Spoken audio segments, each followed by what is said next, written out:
What's up there, everyone? It's Friday night. The Skeptical Help Bar is open again. Woo.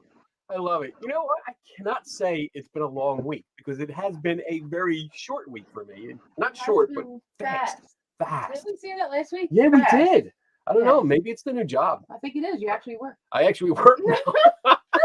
I'm working all day, so it's like, holy shit. What time is it? It's 3 o'clock. Time to clean up and go home. Yes. Oh, I want to say hi to John, Melissa, Diane, Shauna, Tiffany, JD. What's up, buddy?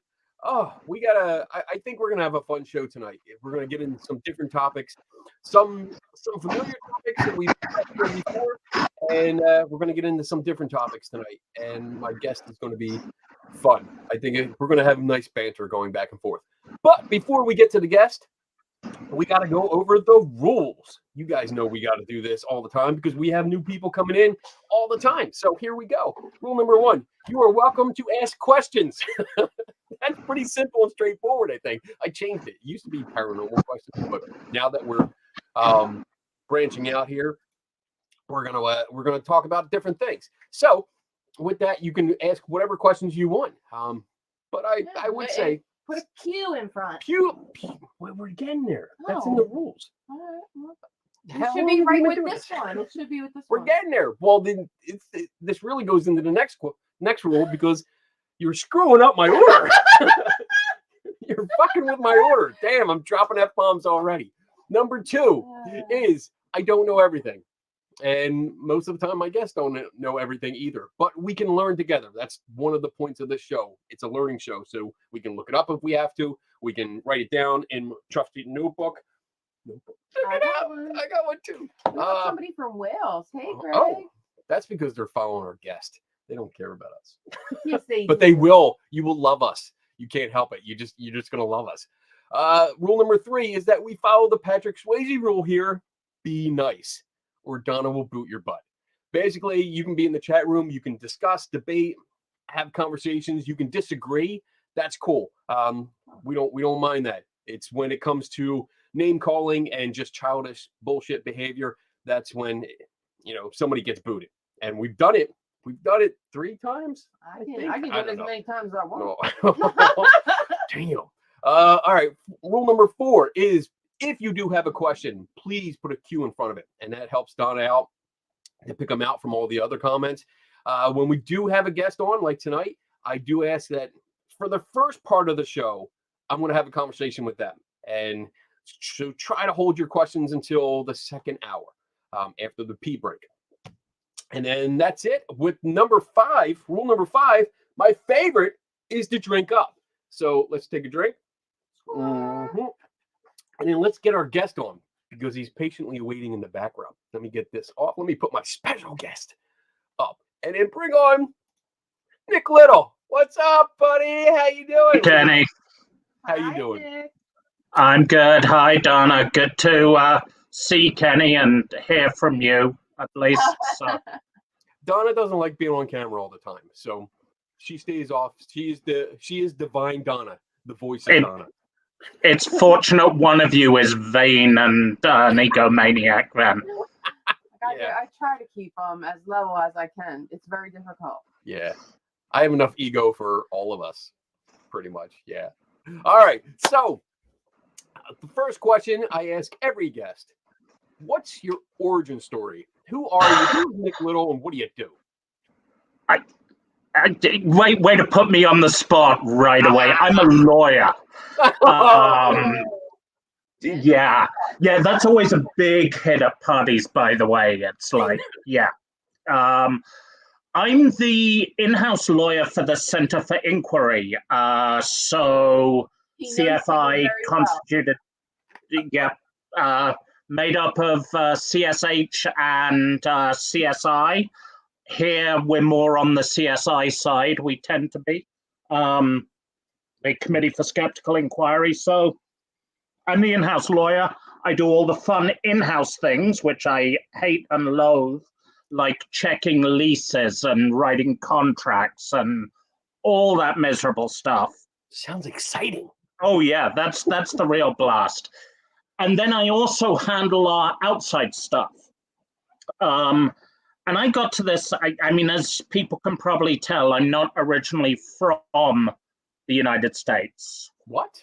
No. Yeah, I actually, the weirdest thing is I managed to convince somebody in a bar in Chicago that I'm almost ashamed of this because they were so stupid, that I was actually from a small town in West Virginia. My mother was an intellectual snob who only let me watch PBS growing up. So I ended up talking like this.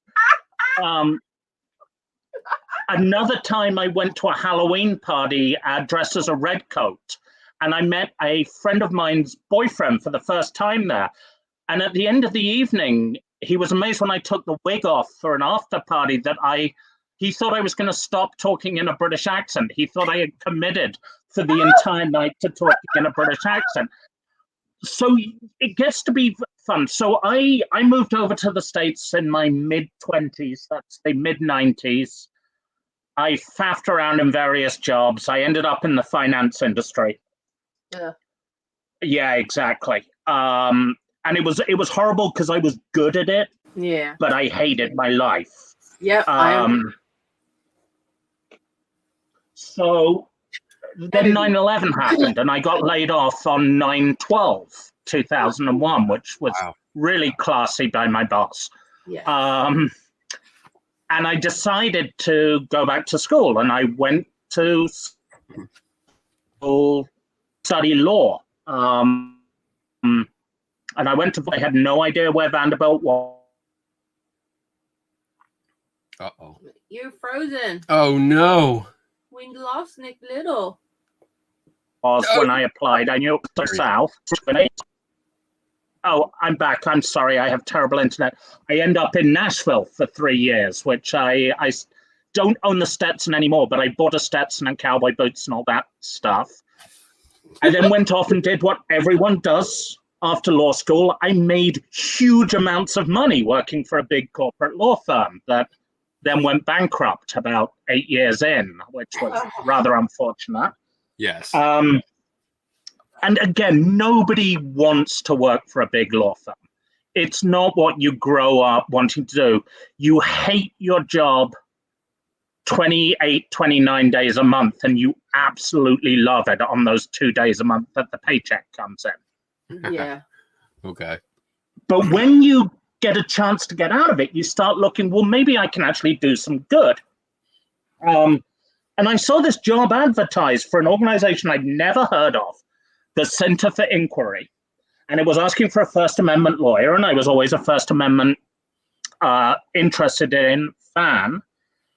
And so I applied, and I don't know if you remember Ron Lindsay, or if were you involved with CFI? Yeah. Ron interviewed me.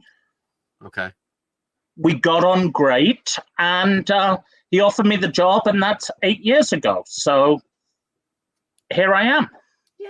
Nice. And I got to meet you at SciCon, I think, was the first time. Correct. And that was fun. That was fun. I will always remember that because it was like a challenge, because you said something about, oh, you know what? I haven't had to look at one of your articles yet, and prove it. And I was like, well, motherfucker, that's a challenge, bitch. You see, I don't think you're ever going to get me on that compared to some of the ones I've had to go through, because it's the religious side that gives us the real fun stuff with the magazines. Because like you start talking about the Scientologists, and they get angry, and they threaten to sue you. One of the first things I did, do you know Ross and Carrie, obviously? Yeah.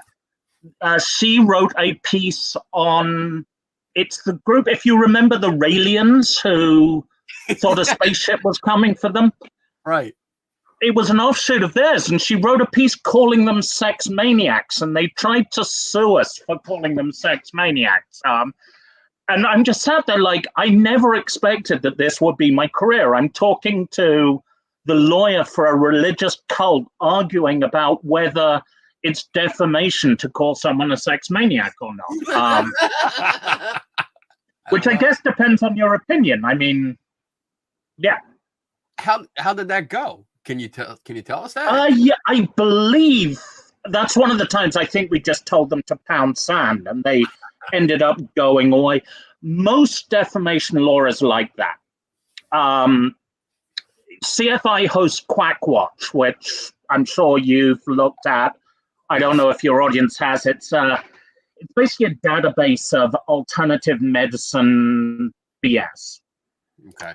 And we will always get people who contact us from that. And had one recently. It's this chiropractor who was arrested at some airport for smuggling money or something. No idea what he was doing. But he signs up with one of those internet companies that are, we will scrub your name clean, your corporate name clean. So they threatened to sue us because we're hosting a news report on him being arrested. We're not even saying he's guilty of anything. Right. The vast majority of people, it's people in your position who this is aimed at. People, you host your own website. You'll just see this. It's from a law firm. It's like, oh my God, I can't afford to do this. I'll just take the link down. Right. Me, on the other hand, is like, screw you. There's nothing illegal about this. So that's still up there. Wow. The best one, my favorite story, was a guy who decided that his 6-year-old child was possessed by Satan. Oh God. So a big church-going guy. And he thought the best way to cast Satan out of his child was to beat him with a belt repeatedly, and did this, and he killed the child. And he got convicted of this and sent to prison. Absolutely should be. We made a mistake in free inquiry. We said that this guy lived in Tennessee and went to church just over the border in Georgia. Oh. In fact, he lived in Georgia and went to church just over the border in Tennessee. So we agreed to write a correction. And the correction, I can't believe they accepted it, but it was fun. It was just like, John Smith, who is currently serving life in prison for beating his 6-year-old son to death with a belt, did not, in fact, live in Tennessee when he beat his 6-year-old son to death with a belt.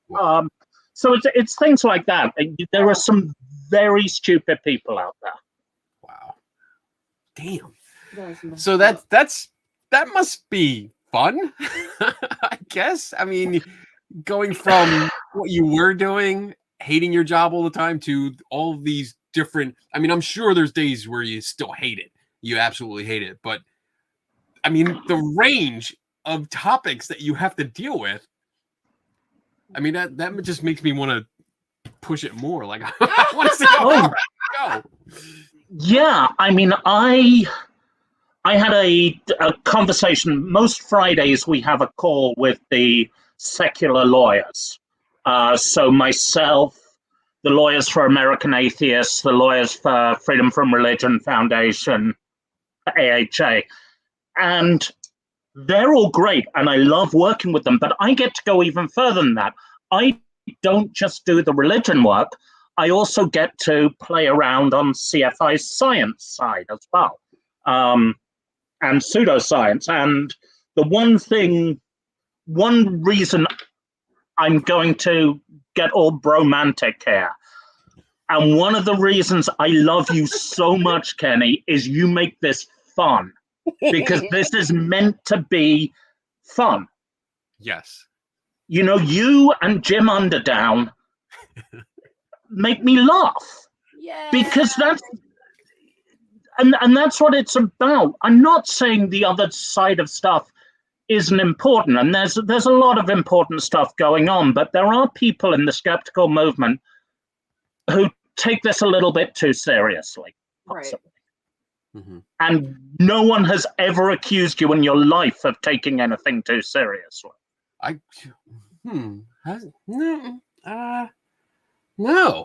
Well, you know what? Once in a while, I get a ghost hunter that does, and that's when that's like the initial hey, you put this claim up.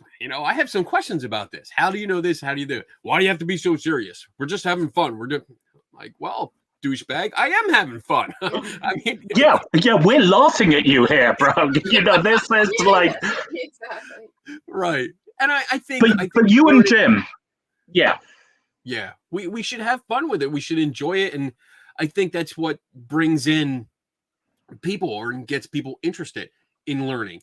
Because I mean, when I went to school, and then when Donna, I mean, everyone in the chat room, when you go into school, it was fucking boring. Yeah, it was boring. You had to sit there and learn. Last week, we had Melanie on, who was writing about the oh my god, thinking is power. Thinking is power. Thank you. I had a brain fart. But we were talking about just how it has to be fun and interesting, and instead of just learning facts and figures that we can look up so easily right now, let's make it fun. And I mean, I can't be all serious. I mean, even when I visit the CFI offices, I mean, we bought Nerf guns, and we declared all-out war on the office staff. We even gave them their own guns. Yeah, we bought guns for them just to make it fair. Yeah, again, these are things you don't tell the lawyer. Oh. Even afterwards. No, I'm not suggesting, that Sean Caston comes on and talks about global warming and Congress and is a laugh a minute, because that's not funny. Right. But ghost hunting is kind of funny. Yeah. Yeah. It can be. I watch Scooby-Doo. Yeah. The whole gang. Yeah. I mean, it's fun, and I do enjoy I interact with the people. I love it, and I've said this 100 times, but this show is based on my interactions with them. Everyone has fun at the bar. We all talk. We all get along. I mean, I get along with psychics and mediums and ghost hunters and UFO people, and I haven't met a flat earther yet. I'm still waiting for that. That's gonna be so much fun. But I did meet somebody that was that claimed to be in contact with space cats. No lie, space cats. And sweet, like Thundercats. Kind of, but smaller. So no, but Jim Underdown, who I to fill other people in, he runs the investigations group that does the $250,000 prize for anyone who can show psychic ability. Yeah, he has fun with it, but also the rule is we're not mocking the person who sincerely believes that. Right. The person who believes they have a psychic power. We can have fun with the concepts and things without it getting mean and personal, which I don't think it needs to. That's what Republicans are there for, to be mean and personal too. Yeah, I mean, we can have fun and joke back and forth, and we do. I mean, I might be a little sarcastic. I don't know. Once in a while, and it comes out, but no hard feelings. It's not personal. This is business, and I'm trying to make it a fun business. So that's what I like. And we love hanging out with you, because holy shit, man, we can have so much fun. Space cats aren't real. Yeah. Sorry, John Guy. That's another story for another time. Yeah. So my space cat clients are calling me about a lawsuit right at the moment. I'm sure he is. I made it. I mean, I've been close. At least I've been involved in something that really had your attention. I mean, I don't know. I don't think we can go into that, but the one that was near me. Oh yes, yeah, no, that you see, because that's where it stops being fun. Right, right. It gets yeah. I mean, at least I pushed it a little bit, and that wasn't even me. I want it to be all me, and just push it until you're like, call me, going, shut the fuck up, man. So to give you an example on this of something that happened with Jim that I can talk about, because he wrote about this. Awesome. I love getting other people in trouble. Yeah, and sometimes I have to be the person who says no. Jim calls me up and he says somebody claims they have the psychic power to stop a bullet when it is shot at them. can he do a test where he shoots a bullet at someone? And for the love of God, Jim, no. I can't believe it. I remember that. Yeah. But then I started. I remember suggesting a Nerf gun. Yeah. Yeah, and then everyone thinks they're being helpful by talking. What about a BB gun? What about a? And it's no. Jim is not shooting people. This is a viable option. It's non-lethal. Wow. I still think a Nerf gun would have been great. And they're not. Yeah. I tell you what, Kenny, you go off to law school for 3 years, then you come back and tell me about this. No guns involved. Yeah. See, that's the fun part of it, that he would actually consider that and ask you. Like, Yeah, hey. and I mean, he wrote this piece on it. I will admit there was a little bit of exaggeration in the piece, but much of it was true. It's like, yeah, Jim, go away, come back with a different method. I'm still going to say no, but yeah. That would have been so much fun. Yeah. Wow. I mean, well, not with a real gun, but just something. I mean, obviously, this person says he can deflect the projectile. I mean, that's in fact, it was, yeah, which normally women have more sense than this. But Yeah, I was going to say, she's really desperate. yeah. clearly not ones who marry you, but. Well, wow. I think that was a dig at you. Take it however you want on that one. Oh. I can't get your reaction. Go right away, too. Damn. How's that beer? Oh, all right. So Energy. we have a running joke here that if somebody says the word energy out of context, then we have to drink. And I should modify that rule and say Energy? What, a drinking game? It's a drinking game, yeah. So because from our perspective, lots of ghost hunters and UFO people and stuff like that, they love to say energy this, energy that. It's a buzzword, it's a filler. In the room is just so negative when they don't know Nick. exactly how to explain what they're talking about, they use energy. And so we've gotten into the habit of drinking every time someone uses energy out of context. So it's fun, but people abuse it. And I'm looking at all you in the chat room. Yeah. But it's a, Yes, again, I now have to make the disclaimer: the Center for Inquiry does not encourage or endorse excessive drinking. Yes, there you go. That's true. all right. So I do have, excuse me. I do want to talk about something. So one of the most common threats that I get from mostly ghost hunters and some UFO people, some cryptids, is that they're going to sue me for libel or slander. And there's a lot of uneducated argument that goes back and forth. My usual response is, okay, go ahead. We'll see what happens. But there's a lot of other people that chime in.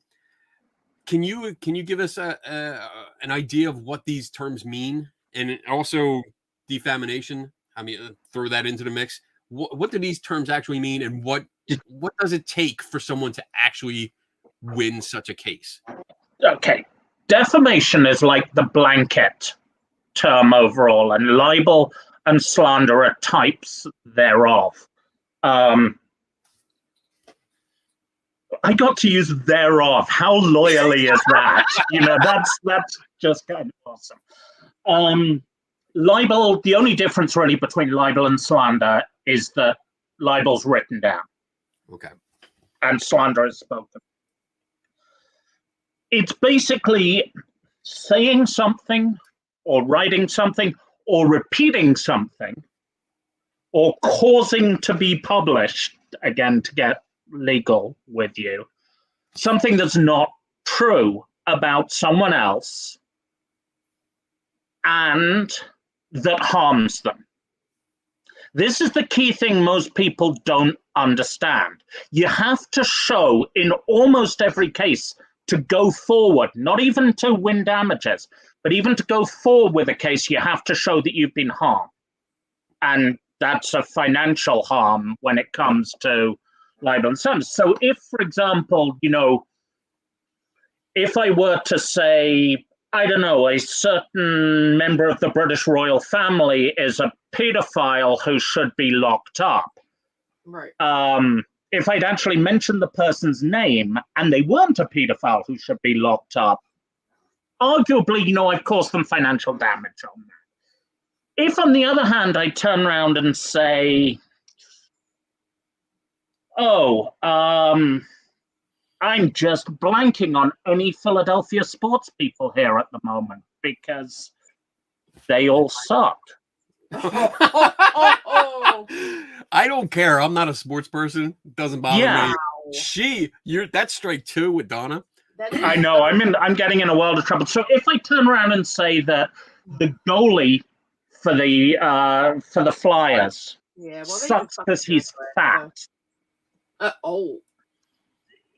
it's highly unlikely that's going to be libelous or slander because, who listens to a fat Englishman about whether an NHL goalkeeper is himself fat? It's ridiculous. Then you've got another defense. There's an absolute defense to libel or slander, and that's truth. If what you say is true, in the United States, it's slightly different overseas.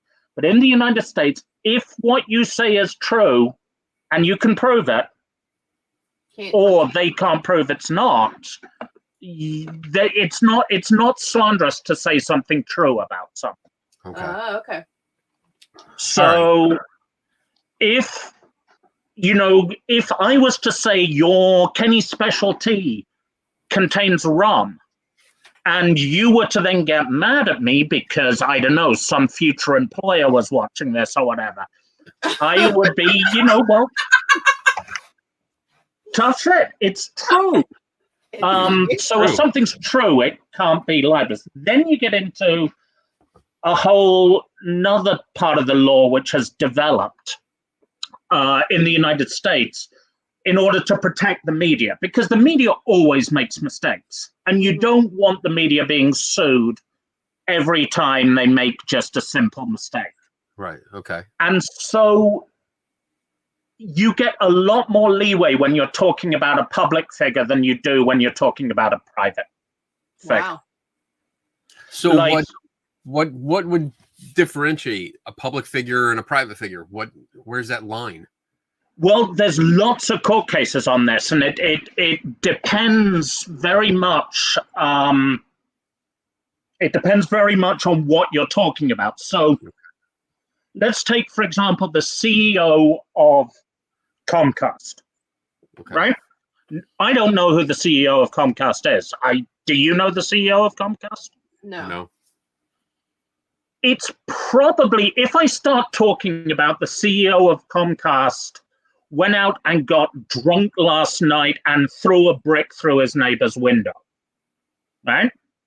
Mm-hmm. Probably on that, because the act of throwing a brick really doesn't have anything to do with why he's famous, which is as the CEO of Comcast. Mm-hmm. He's probably not a public figure in that. Some people are public figures all the time, although Donald Trump never realized this, the reason he could never really win a libel suit is he's a public figure. Mm-hmm. Whatever he says. And if a public figure, if you say something false about a public figure, that public figure then has to show that you knew what you were saying was false. Oh, okay. So they have to admit to it. Yeah, it's more that if I'm a newspaper, if I can show that, listen, I had a good source that gave me this, I printed a retraction afterwards. That's not defamation.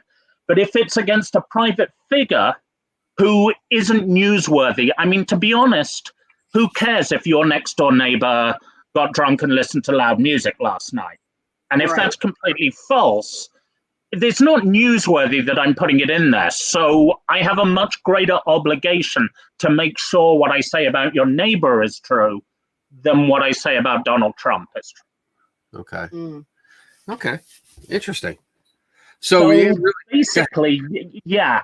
The first thing on this is, what harm have you? I mean, by saying, if you say a ghost hunter, or let's take a psychic, you say a psychic is a fraud. Firstly, fraud's one of those words I never let people use because it's a red flag to judges on that. It's like libel going in, quack, calling a doctor a quack again is like a big red flag. But if you turn around and say about a psychic, this person can't talk to the dead, right? You've got an absolute defense. You've got a defense of truth. This person can't talk to the dead. The last thing they want is to get into a battle in court over whether they can talk to the dead or not, because they're going to lose. Right. okay. Have they lost money on that? Probably not. You'd have the argument they haven't been harmed because, one, nobody... If you believe in psychics, you don't believe in Kenny. Exactly. Yeah. You don't care. You don't care what people I'm say. a real about boy. I'm real. them. Oh, You can believe in me. you see that nose growing? Wow. Oh, boy. I get that though. Yeah, I get that. 'Cause Yeah, Go ahead. Go ahead. it's also there's opinion is protected as well. You have a First Amendment right to state your opinion Okay. about something, and it's different to turn around and say you can't talk to the dead. Is different than, say, if you say about your doctor you never actually went to law school, because your doctor can prove he has this certificate, and that's a matter of fact rather than a matter of opinion. Okay. So Does that make a degree of sense? yes, I totally get it. So if there's, say, a hypothetical situation here, if there is a person, let's say a gentleman that's out there and maybe claiming that they are a licensed professional, say like a psychologist, and you repeatedly try to figure out if they really are. So you do background checks and you look for licensures through states and you can't find anything. And you reach out to this person, they don't call you back. If you were going to say something about that publicly, I mean, I guess, and definitely correct me if I'm wrong here, but if I say something like, oh, this person claims this, but I have yet to find any record, I've tried to reach out to him, they won't return my calls or anything like that, I have serious doubt that they are a licensed psychologist. Does that put me in trouble or No. Okay. No, and again, standard disclaimer, nothing I say should be considered to be legal advice. I am not your lawyer. Hey, yes, you are, damn it. Kind of. Sort of, maybe. No, in that situation, because everything you've said is true. The person has made these claims. You have done X, Y, and Z. You have been unable to find that. Your opinion based on that is that you think it's unlikely that they are what they're saying they are. Okay. It's that last bit that's the most dangerous. Okay. But it's the last bit is my opinion. Yeah. Based on what I found so far. Yeah. And I mean, even for me, like I would leave it open saying, hey, if this person does have some kind of, please show me. Yes. And all right, because I've done that. I know I've done that a few times, not necessarily in articles for like Skeptical Inquirer, but different places. I've said, I've checked. I don't see any, verification of this. Can you show me? So, and with both Skeptical Inquirer and Free Inquiry, one of the things that's important for my mission as part of CFI is, I want to keep us safe, but it's not the only way to be absolutely safe is to publish nothing interesting. Right. Yeah. We're not going to do that. We're an organization that is going to piss off some people. I want to try and make sure that we do it in a smart way, in a sensible way. Like I've always said, I'll bring a lawsuit against Scientology, but it's got to be a good one. Like somebody came to me with one which was like they'd given $45,000 over the last year to Scientology and they wanted it back. I'm not going to take that case because I'm not risking the weight of Scientology coming down on me as an individual and, CFI as an organization for a case that's as weak as that. No, if they come to me and say Scientology kidnapped their parents and is currently keeping them, under lock and key, and here's proof, I don't care what Scientology does to me if it's worth me going after them. But yeah, we will. Part of our mission is to go after quacks, to go after fraudsters, as we will talk about later on. Awesome. I'm loving this. I'm loving this conversation so far. All right, so we did that. Quick question. Sure. I think that is relevant to this, yeah. Can't you get around that by beginning with "This is only my opinion"? But not if you're just using it as "this is only my opinion," but the Pope is actually a lizard person who, right, just stick "this is my opinion" at the front of it.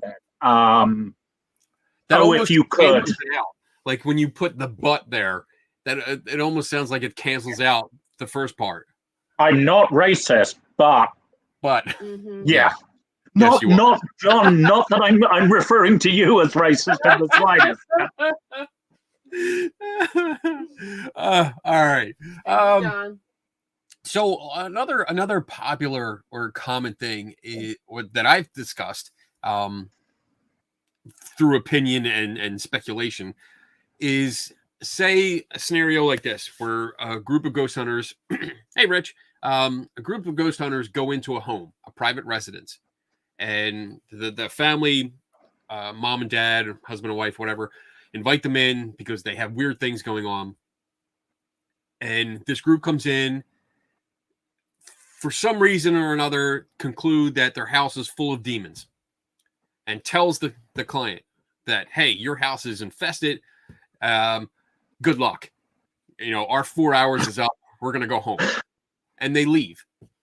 So now the family gets upset. They're scared. They can't stay in their house. And they want to move. They have to move. Can they... Is the ghost hunting team responsible in any way, or I don't know if that's the right word, liable? I mean, yeah, because clearly they are responsible. They're probably not legally liable.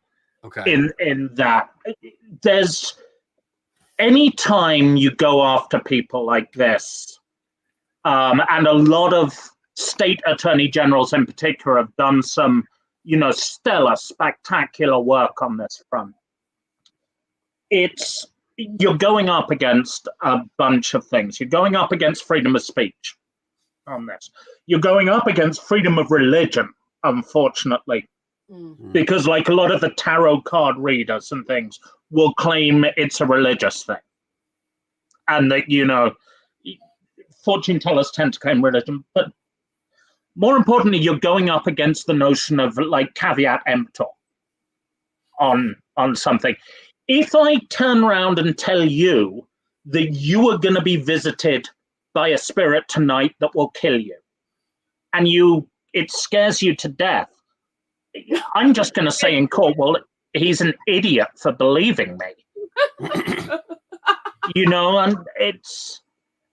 And that's where it all gets really to where this has been successful tends to be where there is a fiduciary relationship, a trust-based relationship has been established between people. And the law gets very blurry on things like that. It's going to sound weird to bring this case in, but I don't know if you remember, there was a case recently of a woman over the internet who told a guy to kill himself, and talked him into killing himself, and she was found to be liable on this. if you tell a stranger to kill themselves, and they do, probably not your fault. Where I've seen these cases work is when it's in particular insular, tight-knit communities with strong beliefs. And there were a lot of cases out in San Francisco in the Chinese American community, and in particular, recent immigrants from China. And you would get people playing on, it's this belief that, if you give me $10,000, I can remove this curse from your dead son, and so your dead son can go on. Even then, it's a really hard case to bring because the person is voluntarily giving the money over. Right. Mm-hmm. Ones that have worked recently are when it's like even more obviously it's a scam. When you get a lot of the psychics will say, your money is cursed. If you give it to me, I will remove the curse and then give it back to you.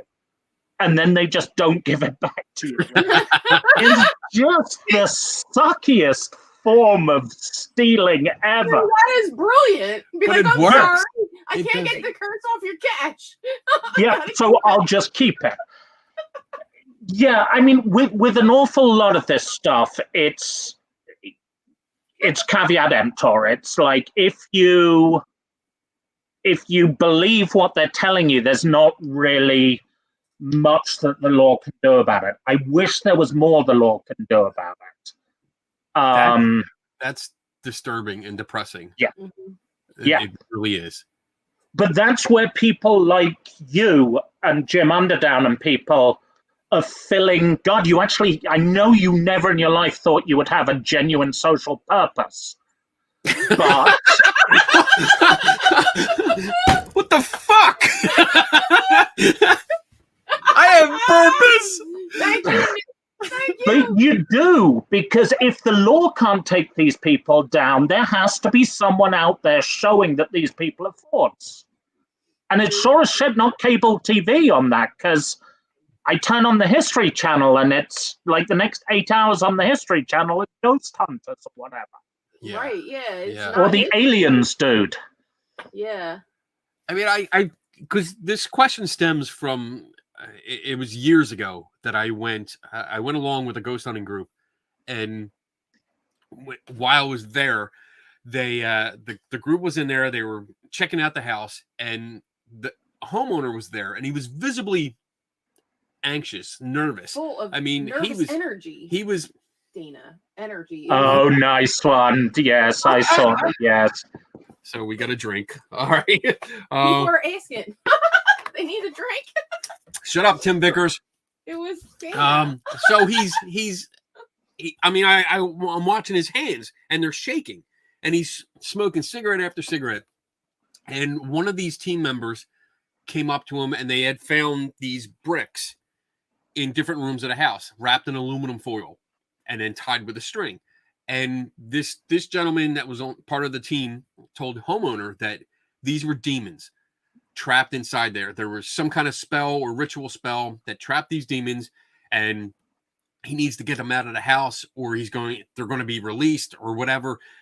And you could see the guy, like his hands shook more and more and more. And I learned that later on, not too long after, he sold the house out of necessity because he was too afraid to stay there. And I felt so bad for him. Yeah. I told him what it was, and we went into a long discussion. I showed him historical documents and stories about how they were used for heat. It's a big story, but that there was nothing paranormal at all about it. There was a very natural reason for these bricks to be there, but he was too afraid. He saw these ghost hunters come in, especially particularly the one, as an authority figure, and he took it as this person knew what they were talking about, and therefore he sold his house. He lost a lot of money on it because he just wanted to get rid of it, and he couldn't sleep at night. And I mean, here's me risking potentially a libel suit. The person who did that to him is a parasitic shithead. That person is despicable. Unfortunately, the law doesn't stop people being despicable. I wish it did. I wish it did more often. so many of these cases I really would love to bring. And I think there are some of them which are way more over the line. Like I think psychics, especially psychics who plant things in the audience. Right. Now, some psychics, and I love what Susan Gerbic does with them. Yeah. Now, her articles, they give me angina, angina, or whatever when I'm reading through. It's like, Susan, yeah. But she does so much work on those things. Right. Yes. And the backup, I get this stack of backup on it that it's like, okay, yeah, you know what, we can say this about this person because you've given me all this proof on it. So those people, I think, are much closer to the line when you're actually doing something, because all this ghost hunter has to say, I mean, do they take money for doing this? Not all of them. Some, a few have, but most of them, no. They don't take any money.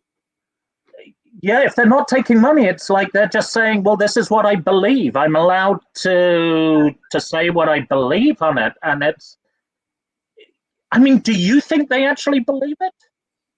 Unfortunately, I think it does affect people like that. I think, yes. well, I mean, do you mean the ghost hunter? The ghost hunter. Yes, I think so. Yeah. In this particular case, yes. And I think a lot of them, and I don't want to stereotype, because there's a lot of people that are really good people and they really are open to new ideas and listening to reason and logic. But there are a few that completely believe. There's more than a few, honestly. Completely believe this bullshit and they preach it. And then some do make money. I mean, if we get into psychics, we get into crystal healing and Reiki and all that shit, where it doesn't work. It's been proven not to work, yet they still collect money from it. I dated a Reiki healer for a while, which was this is before CFI days. She also thought she was a psychic, and she was actually just a very, very good cold reader who didn't realize she was cold reading people. I think most do. Most, I think, specialize or exclusively do cold reading, don't understand what they're doing. Right. In that case, can you punish somebody who actually thinks what they're doing is right and is helping the people? Because in their mind, to this guy, they were saving this guy from demons in his house. Right. Okay. And we can't just, it's one of the crossovers with freedom of religion. Like, we can't just only allow mainstream religions. We can't sit back and say, well, this is like a normal belief and this is a wild and crazy belief, so we won't allow the wild and crazy belief. Because if you look at it, you take any religion in the world, you can, if you really drill down and analyze the beliefs, you can make it look as foolish as you want. Right. Because it's a matter of faith. And, I'm not going to get into arguing with people over their faith or not. That's... No. I only care when they start impacting me. Like, you come after my transgender daughter, I have an issue with you. Mm-hmm. I don't care what you think. Your own belief says your own belief, but that's moving on to something very different. Right. I hear you. All right. So there's one more thing I want to get to before the pee break, which is in 10 minutes. But this is fun because it involves a little experiment, and I love this. So tell me, I don't know if this was part of your a case you were working on or a lawsuit that you were doing. Still going on. Okay, so why don't you take the reins and just explain some of this, because I'm not even going to try to pronounce this name. Yeah, I'm going to talk about homeopathy now, and I saw some of the comments, and there's somebody in there who's saying, not all homeopathy is a scam. I'm sorry, you're wrong. Homeopathy is, I call it the Scientology of alternative medicine, because it's not just dumb, it's dumb on a level writ large. Homeopathy has two basic principles. First principle is that like treats like. So if something causes a problem, it will then cure the problem. Doesn't work with gunshots particularly well. It's Dog bites, drowning. kind of, yeah, it's kind of like almost a vaccination concept, but it's not, because this all came about in the late 18th century in Germany before we understood the germ theory of medicine. That's the first of the two things. That's the sensible one of the two things, which is disturbing. The second is, as Mr. Guy has just told us, the law of infinitesimals. It is the more that you dilute a medical product, a homeopathic product, the stronger it gets. And so you take 1 part of the product to 100 parts of water. That is 1C dilution. For a 2C dilution, you take 1 part of that dilutant to another 100 parts of water. Oh, wow. The biggest selling homeopathic product in the United States is acylcoccinum, which is a flu remedy. And this is the heart and liver of a particular kind of duck, the Muscovy duck, diluted to the power of 200C, which means there is 1 part duck liver to 10 to the power of 400 parts water. 10 to the power of 400 is an astonishingly large number. Yeah. How large is that, Nick? I hear you all ask. Yeah. Well, there are 10 to the power of 80 atoms in the known universe. Oh, he's the number of atoms, I believe. Okay. Right. So it is a scientific impossibility that any of that duck liver is there. Why duck liver, I hear you ask? Well, again, this goes back to before they knew there was a virus on this, or actually, no, this goes back to the Spanish flu, in fact. When in 1918, when you had army camps, and this homeopath observed this and noticed that just outside the tent with people suffering the flu was a pond with these ducks on it. That's the level of science we got to here. So there's none of this duck liver in there. So how can it possibly work when there's none in there? Aha! We have invented the concept of water memory. Water remembers what you dissolve in it if you treat it properly. So in between each dilution, you have to succuss the product on this. Succuss. We are not succussing anything. Right. And what that means is you take the liquid and you wrap it firmly against an elastic surface.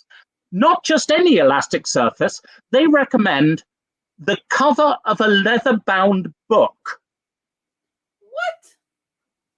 Yo, this, honestly, I've heard about the dilution. I've never heard that part, which I don't know how to respond to this. What the hell?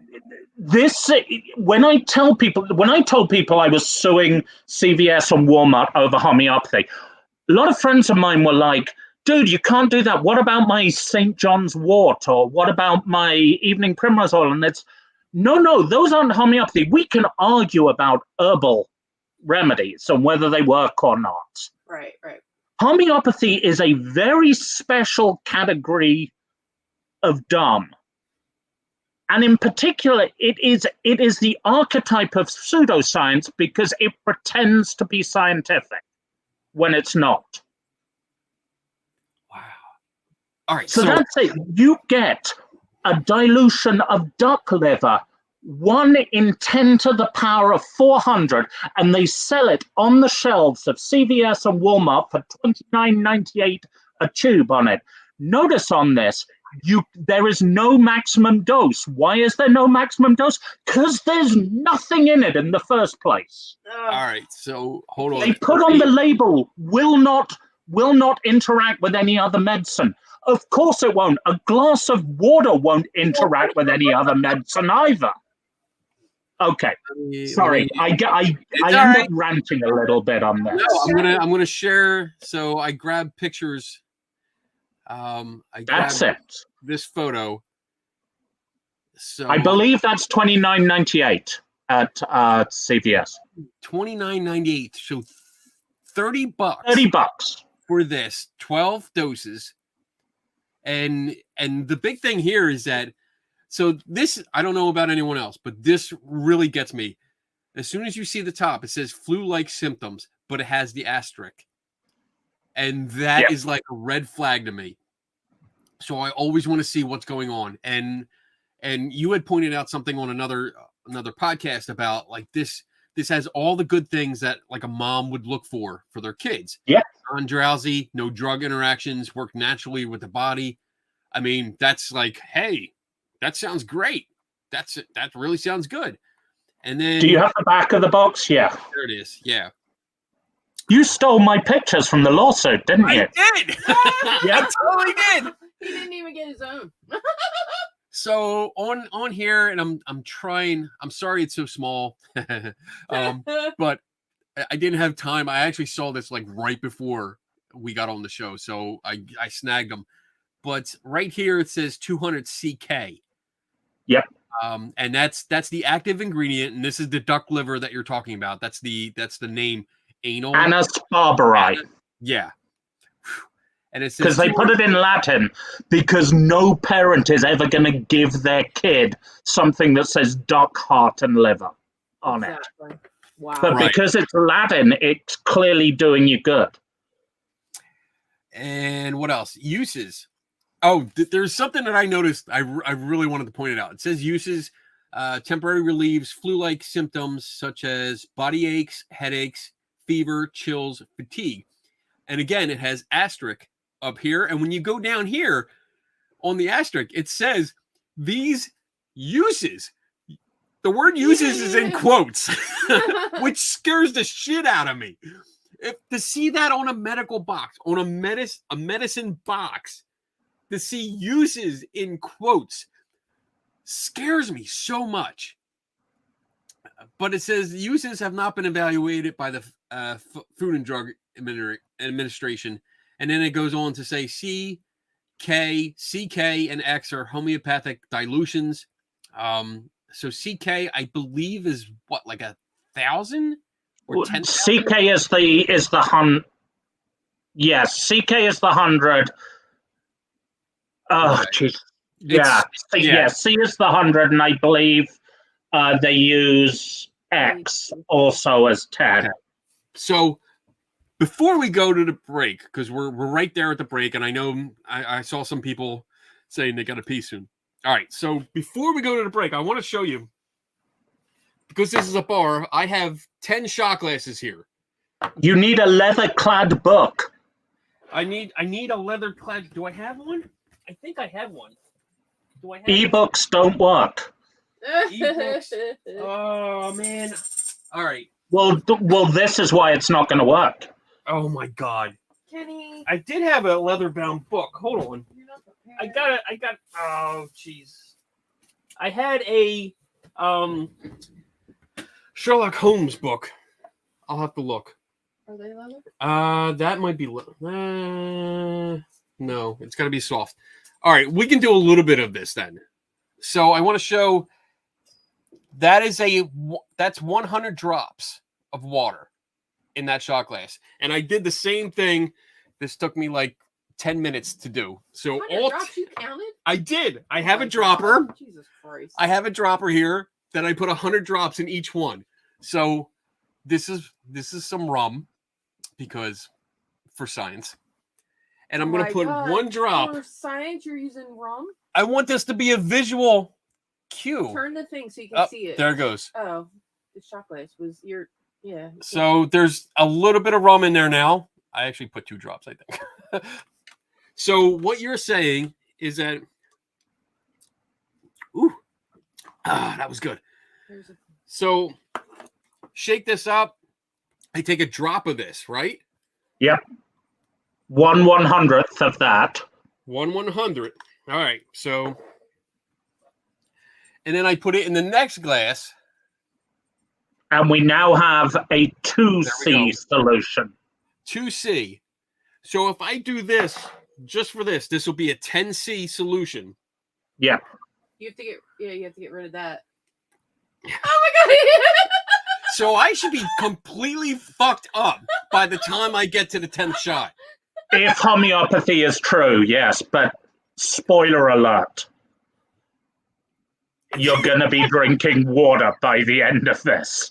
All right. So there. All right. He's already messed up his shots. So I'm just trying to show, like, You have to take a drop of it. take a drop, Move to the next one. move to the next one. One drop. One drop. I want people to see. There it goes. All right.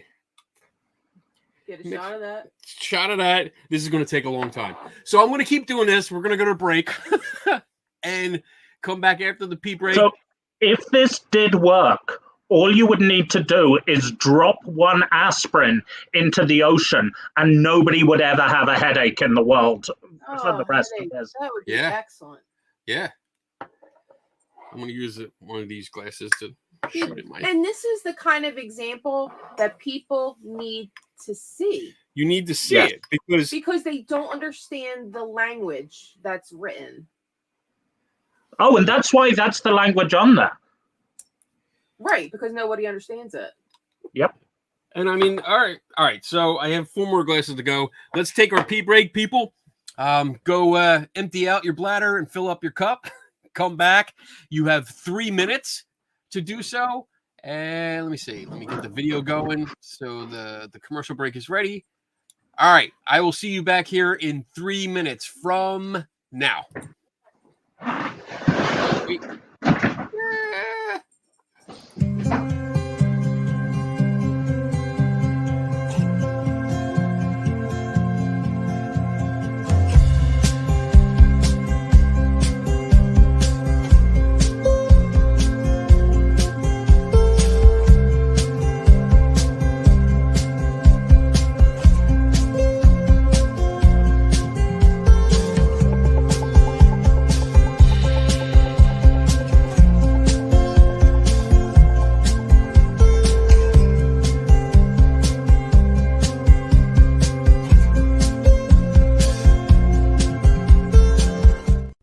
Hey everyone, this is my store based on the theme of science and skepticism.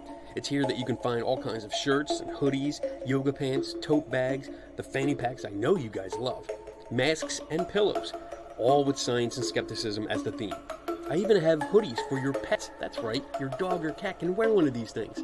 I also have a general store that sells more inspirational quotes or, drinking stuff because I like that kind of thing. I also have a store set up for our 3 Tortured Souls podcast, which we do Saturday nights. You can find shirts and Tim Vicker's favorite drinking vessel, the mug. I also have a store tailored a little bit more towards my ghost hunting friends, Paranormal by I Am Kenny Biddle. These are shirts and quotes that are a little bit more on the ghost hunting side, especially this one, Translucent Perished Beings. Ghosts. That's my favorite. So if you're interested, head on over to teespring.com/stores/scientific skepticism by IAKB and check it out. Thanks.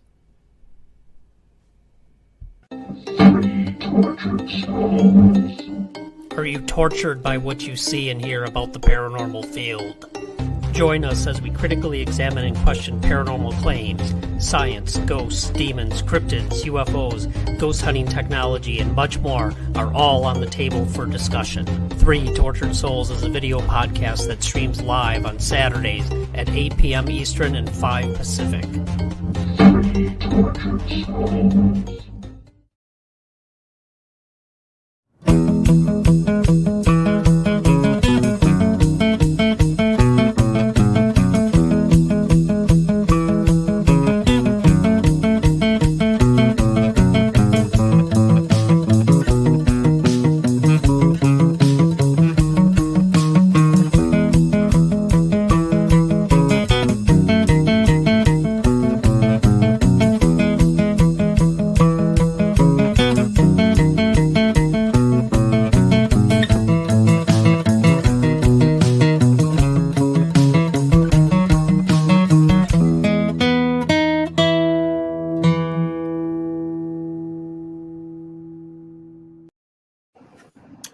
All right, I gotta change. I hit the wrong button. Oh, look at you. I You're know. I good. totally screwed up here. It's I hit actually the. kind of cool color there. It's nice. There he goes. I like the sky better. I don't know. I like being outside. All right, so I did find my leather-bound book, and ironically, it's a Bible. Is that a Freemason's? That's a Freemason Bible. Yes, it is. Do you have one of those? I have so many Bibles. For a skeptic and an atheist, I have probably more Bibles than most people do. Different versions just so I can check them. So during the break, I actually redid everything and started from scratch. I put the drop in each glass, banged it on the leather, and here we go. Here's my shot, and it doesn't look discolored at all. Like water. So I mean, this should be. So if my math is right, and it usually isn't, this should be 10 times, or how does that work? It should be 1 part rum, I believe, to 10 to the power of 11 parts water. I don't know what And that 10 means. to the 11th is huge. Huge. That's one with 11 zeros after it. That's what she Wow. said. All right, so hey, bottoms up. Cheers. Kenny should be wasted. And I'm drinking homeopathic beer, pre-diluted. You are. All right. Oh, that's a good shot. I'm getting about to get fucked up. That's right. All right. The second hour of the show is now devoted to questions from you guys in the chat room. I asked most of the stuff that I wanted to do. If we don't get any questions, I have a few backup questions, but this is open to you. Just one thing before we get there, to actually the other really scary part of this is that homeopathic stuff doesn't have to go through the same testing for safety and efficacy as real medicine. Instead, if it is listed in, and you'll see it on the back of that package, it says the HPUS. That's the Homeopathic Pharmacopoeia of the United States, or as we call it, the Big Bumper Book of homeopathy. That's a book that includes all of the so-called provings, the recipes for homeopathic stuff. This book is not available to the general public. It is published by the homeopathic industry itself, and for CFI to get access, we would need to pay $12,000 a year to them. What? The government has a copy of it that they have an online copy of it, but you cannot go online and watch it. You have to go to the National Institute of Health in Bethesda, Maryland, and you can't do that because it's closed for COVID. We have sued the federal government under the Freedom of Information Act to release this book to us because this book makes federal law. It defines what to be sold as a homeopathic drug, and we let the industry do that themselves. So that's the serious part. We're currently involved in a discussion with the Department of Health and Social Services over just give us the damn book. Mm-hmm. That's ridiculous that it's not available. Yes. That's completely ridiculous. Why? You can go onto eBay, you can buy an old copy of it, but they update it every year. So we don't know what the current. And if we're trying to sue one of these people, we're testing their products, but we don't know what's meant to be in the product because they won't tell us. Right. Wow. That should be a red flag for everybody. You would think, yeah. Let's get to some questions. What do you got, Donna? You just kind of snuck up on me there. All right, Jade Kitten. Hey, Jade Kitten, how you doing? Not really all that relevant, but since you're here, how the hell can Dr. Phil still legally call himself a doctor? His license is expired, which makes him not a practicing doctor, correct? I'm going to have to guess on this. I mean, I'm more concerned, how the hell can Judge Judy call herself a judge when she's, but I would imagine Dr. Phil can't call himself MD, but I have a JD, I have a law degree. I can call myself Dr. Little. I would be spat on by real doctors if I did it, but, Right. You know, Legally, you could. yeah, I mean, I guess it's that if you hold the degree, you can use the title, the honorific doctor, but he probably couldn't call himself MD. That's a total guess. Okay. Plus, everybody knows him as Dr. Phil. It's more like a nickname It's now. like his name, Yeah. not like I'm going to call you title. Dr. Little now. Like, I don't consider it a title. I like as that. Doctor. I'm going to get a shirt. I'm going to make a shirt with your face and say, I love Dr. Little. I can't wait. Yeah. Write that idea down. I'm writing that down. Psychon has been cancelled, by the way. Little. Oh, Dr. Little shirt. Yeah. All right. That's going to happen. All right. What else we got? Are you a freedom of speech absolutist? Absolutist? Did I say that right? Absolutist. Okay, cop-out answer first. No, because no one is. Everyone accepts that free speech has limits. Even if you only accept that those limits are defined by property rights. You can't walk into someone else's house while they're in bed and stand at the end of their bed and lecture them. It's a cop-out answer because I know that's not what you mean. I am a very, very strong defender of free speech. Do I call myself an absolutist? It's not the term I use. And the reason is because what's important to me is that the government does not limit people's speech, because I do not trust the government to limit people's speech, because it tends to be people like me who they limit in most of the situation. If private companies, on the other hand, can limit speech as much as they want, I think there are times they shouldn't, but my main concern is whether the government limits speech, and to the extent of do I believe in government restrictions on speech, you could say I'm a free speech absolutist. Okay. Fair enough. What else we got? We got John Guy. What's up, buddy? Can you explain the difference between the FDA approved and FDA regulated? Can you? Good question. Yeah, and I want people to be clear with people. I'm not a scientist. The last time I studied science was when I was 16 years old. Back there, unless we get into the economics as a science argument, which really drives all the real scientists mad.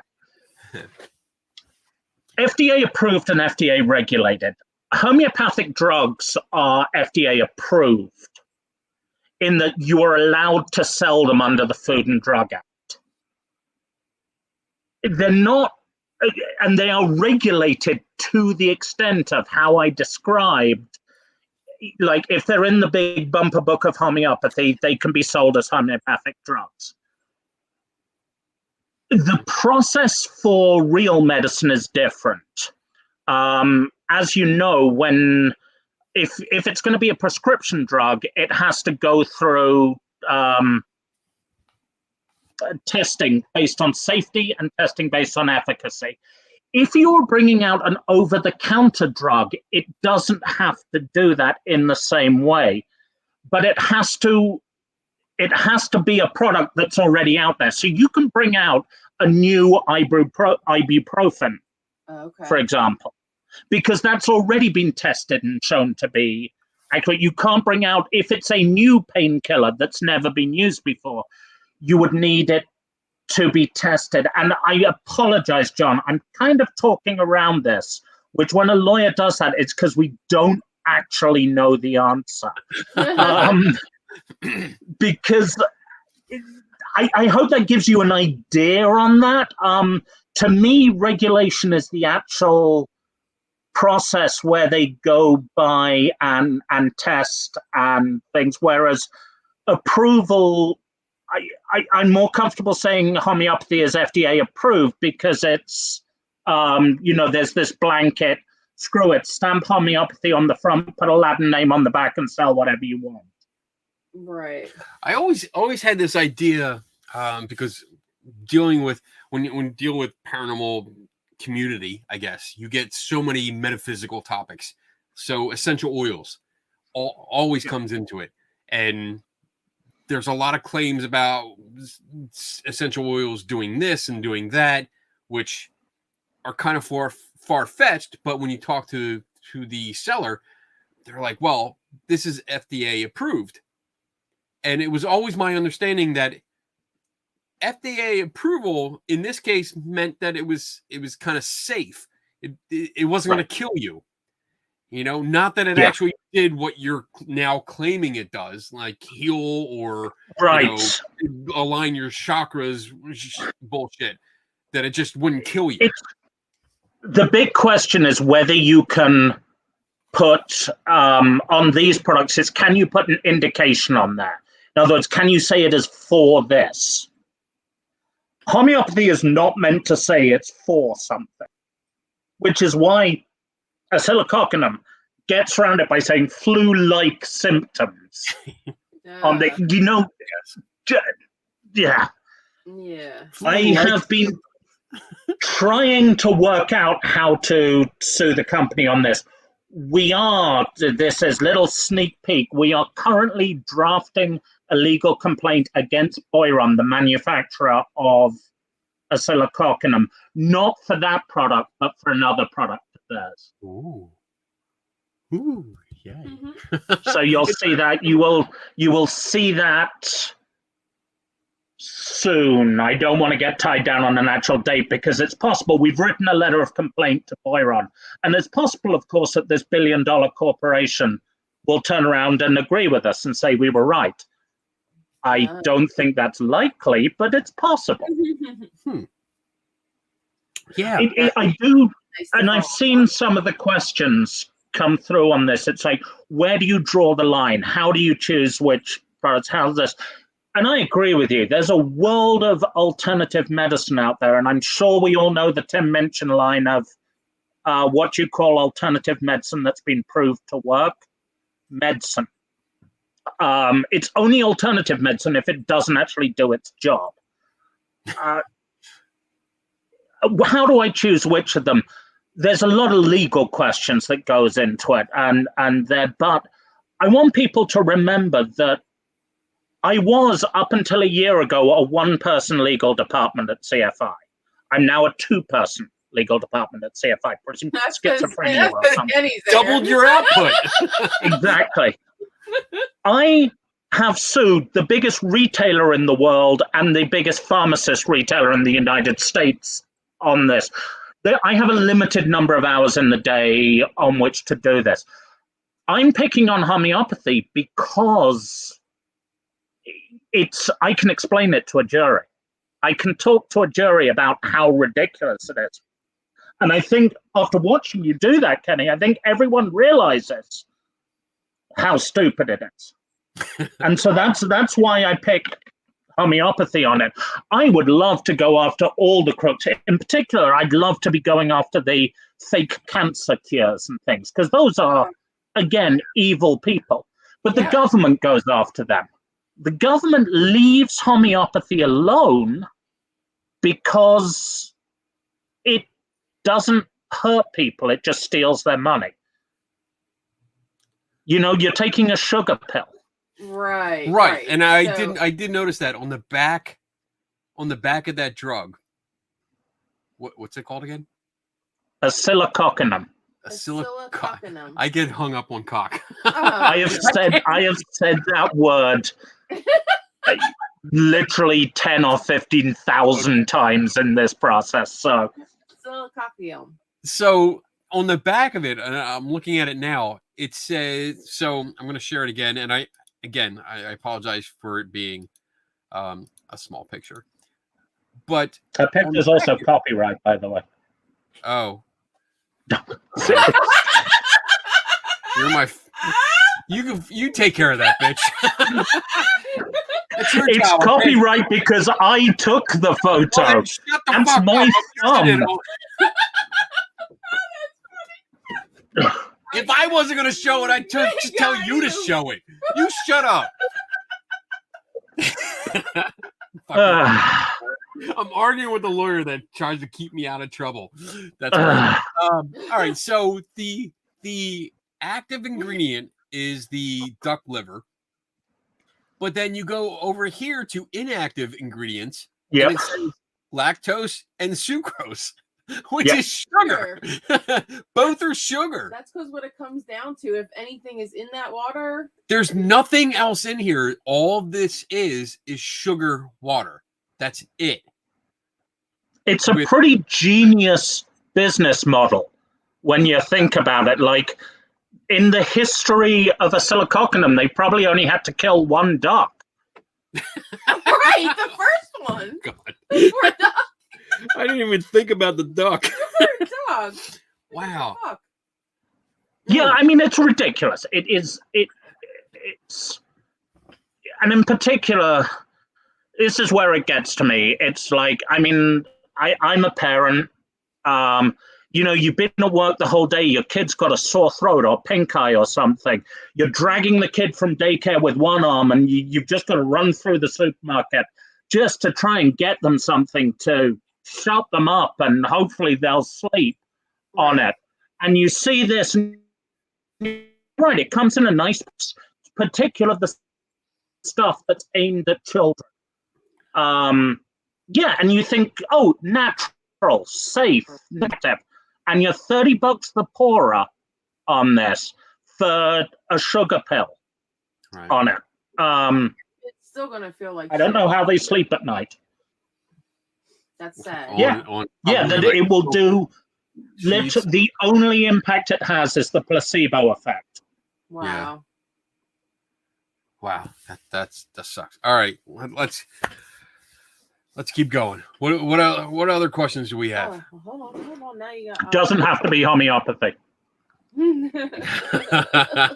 Because free speech sure as heck wasn't. All right, Bob's got a question. How often do you tell journalists that they cannot publish an article because of their topic of the article, if that has ever happened? If that has ever happened, that is. Okay.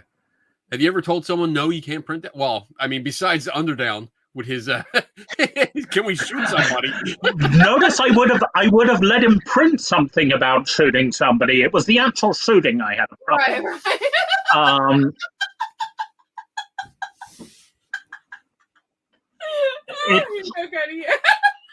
I don't think I have ever turned around to an article and said no. I have turned around to an article and said, not as it is written. I don't like people using the word quack. There are so many other words out there. Quack has a very specific legal... I mean, remember I told you when we were talking about defamation, I said that you had to show that you'd been harmed by it. Right. There's an exception to that, and that is, it's called libel per se. And that is if you accuse a professional, so a doctor, a lawyer, or whatever, of being incapable of their job. So if you call a doctor a quack, they don't have to show financial harm on it. Also, if you call a woman a prostitute, or if you say someone has a venereal disease. For some reason, those are the three categories. Wow. I didn't. So you can't call a woman a prostitute? You can't. If she's not a prostitute, it is libel per se. Yeah, you can't like just walk around and call people A hooker? Prostitute. Prostitute. But a hooker is a prostitute, right? So I can't call someone a hooker.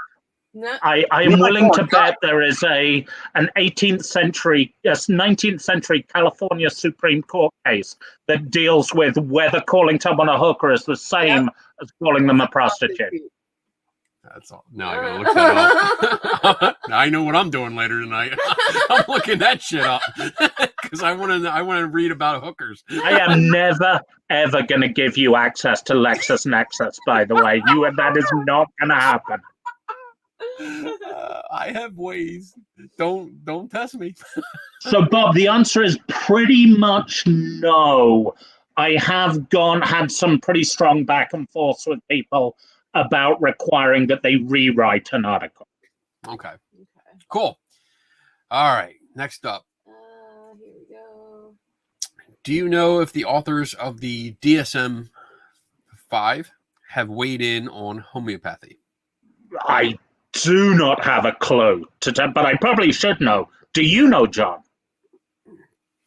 Yeah, good one. I have a copy of that because I have it for other reasons.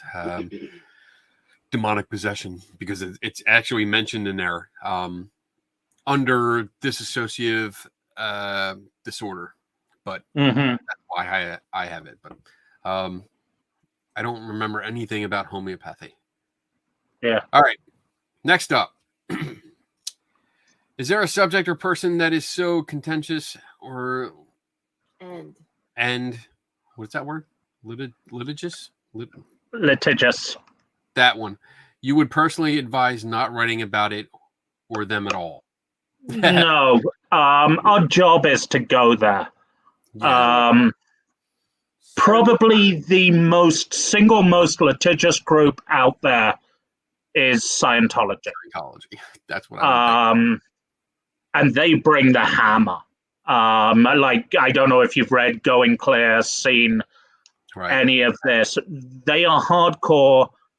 They go after people. My recommendation is if you are going to write anything or say anything about Scientology that is they would view as damaging, get your ducks in a row. Make sure you have things lined up. If you're going to write for that for a CFI publication, believe me, the article will be hitting my desk pretty much before you've written it. Right. You're going to get an instant message going, no. Yeah. And yeah, we'll be tougher on that. But no, our job is to go after people in this situation. Psychics love suing people as well, especially the big ones. Mm-hmm. Again, Susan is fantastic at making sure she has the backup on things. Right. Mm-hmm. Yeah, she does a good job. And that's something over the years I've learned so much about this, about making sure, like I used to think, oh, well, if I have one source or one piece of paper or I saw something years ago, that's enough, but it's not. It's not. I make sure that I have like double and triple and quadruple the amount of supporting evidence before I submit something. So, I mean, you really have to. And I think that's just something in our nature now. Like, the more I've written for you guys. Yeah. One of the hardest things about my job is puzzling on that sometimes being right isn't enough. Because winning a lawsuit, the only thing actually more expensive than winning the lawsuit is losing a lawsuit if you're a libel defendant. It costs us, we carry insurance, but it still costs us money. And if we get sued, our insurance rates then go up the following year. A lot of the time I will say to people, listen, I'm taking this sentence out. I believe you about it. But they're going to sue on that, and we can make that point in a different way. Yeah, and it sucks because I'm on the writer's side on this. I want to see them nail these people to the wall. Hell, I'd love to see them cut corners and make stuff up, but that would be really bad. Wow. Right. Okay. But we are good. The organization is good. We really try to, you said, we go after people that are doing wrong, either financially or health wise. They are causing harm to people, and that's why we go after them. And I mean that's why I do it. I see something done wrong. I mean, most of the stuff that I do, the majority of the stuff I do is not harmful. It's not going to hurt somebody. It's just misinformation. But once in a while, yes, I do go after someone, especially like a psychic for like a missing person case. Yes, that is going to potentially hurt somebody. Yeah. And have really, really bad repercussions going into the future. And yeah, they need to be called out and shown what they are. So I totally believe that.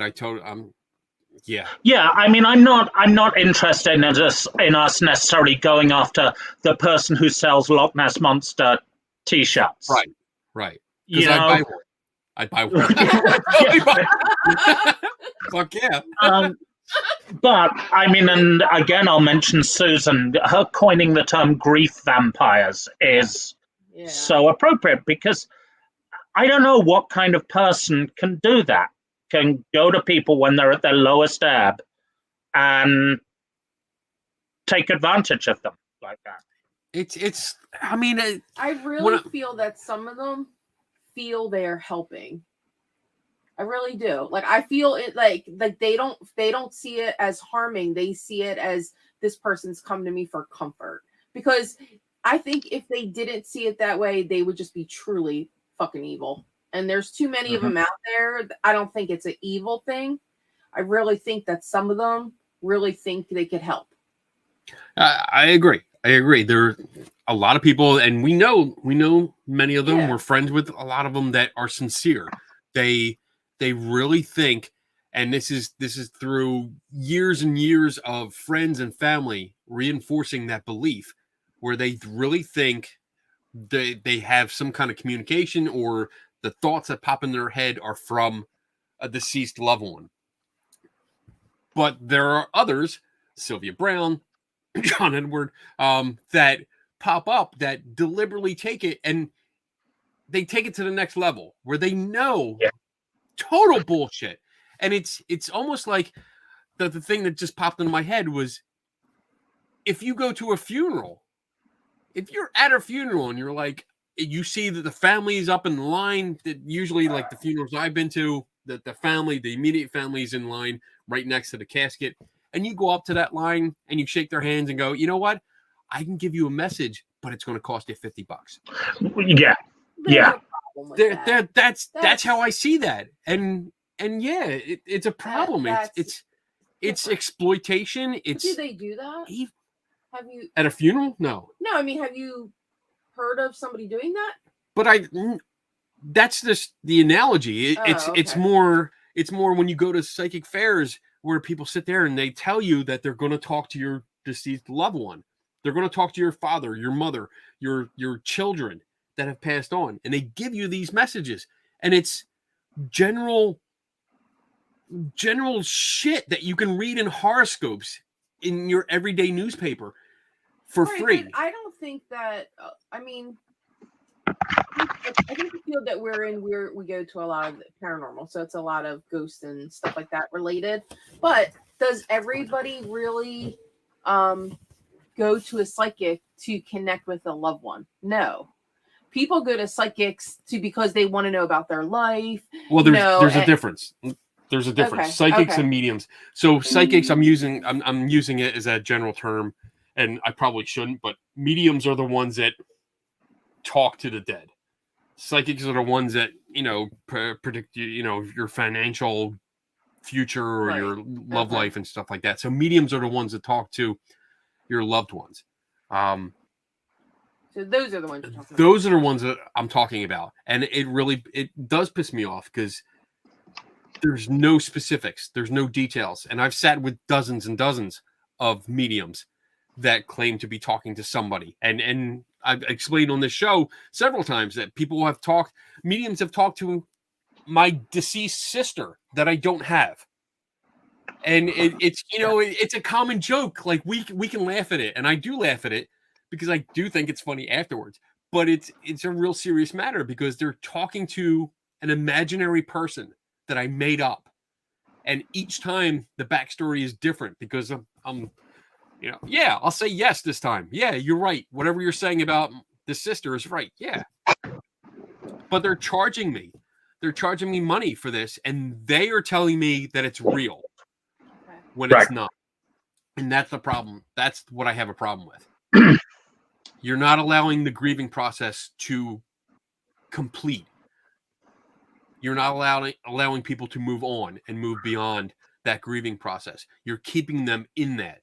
It's a Groundhog Day of grieving, because you're going to constantly say, well, you know what? I need to talk to my father who passed away. I'm going to go see the medium, and they're going to tell me messages from my father, and you're going to get that message, and you're going to feel that euphoria, that kind of pleasure kind of thing that comes in your brain. And yeah, exactly, Dana. It keeps the wounds open and bloody.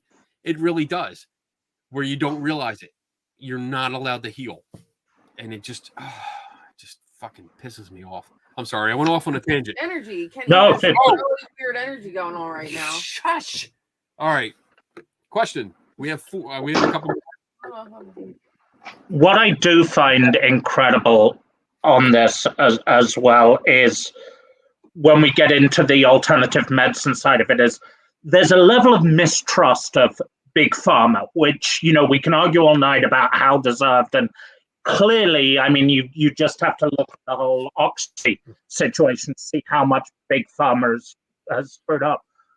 But it's this notion that these homeopathic companies, and a lot of these companies are these, you know, oh, it's just a little hut in a glade in the forest with a river flowing past it, and the bunnies load things up in there.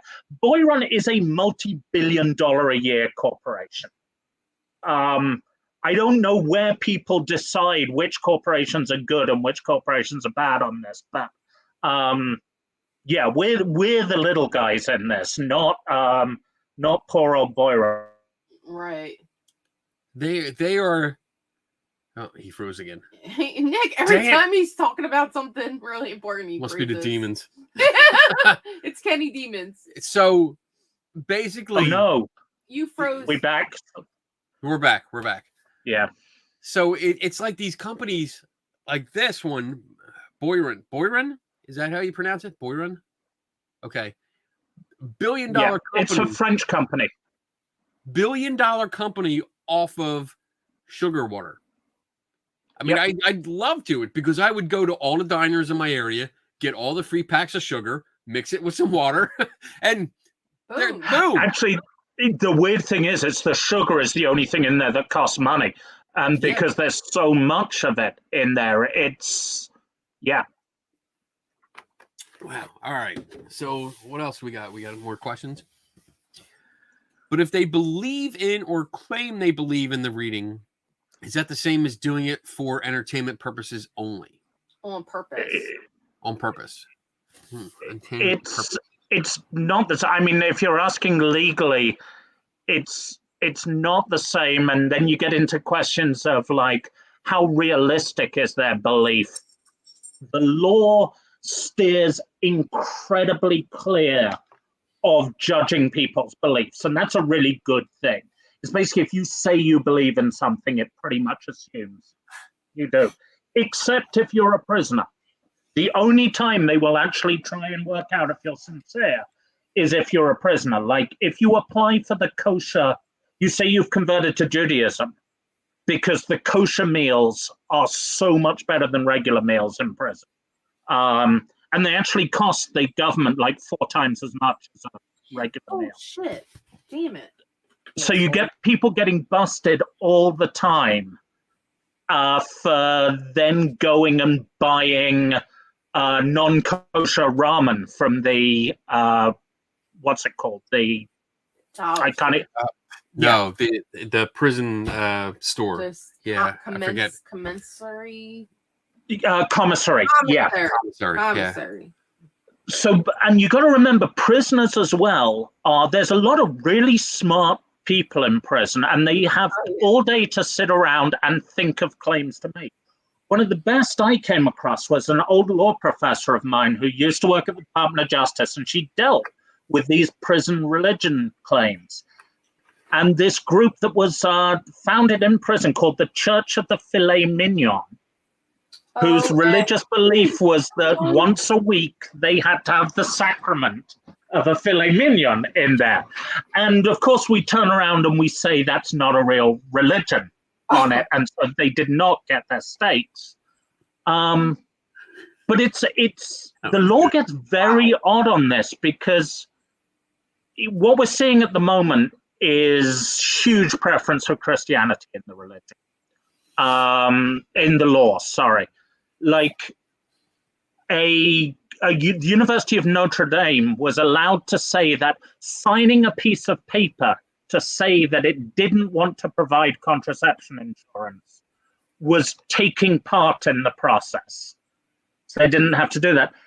Try going with like a Native American religious claim to the Supreme Court. There's, somebody claimed that they didn't want their child to have a social security number because their religious belief was that it robbed them of their individuality.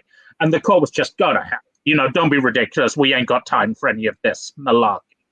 So they're very much biased towards majority religions. And yeah, I mean, Flying Spaghetti Monster as a religion on this. A federal court in Nebraska, I believe it was, ruled that it wasn't a religion as far as prison went. So it described it as a parody and satire rather than a religion. So where yes, does Jedi, and Sith fall on that scale? I'm curious. I mean, most of us grew out of Star Wars when we were 6 or 7, but if you want to keep up on the kiddie stuff, that's fine. Live long and prosper. There you go. Spock is a dick. I said it. Yeah, that's right. I said it. Wow. What up? Wow. I had to get that in there. Oh my gosh. All right. Star Wars is better.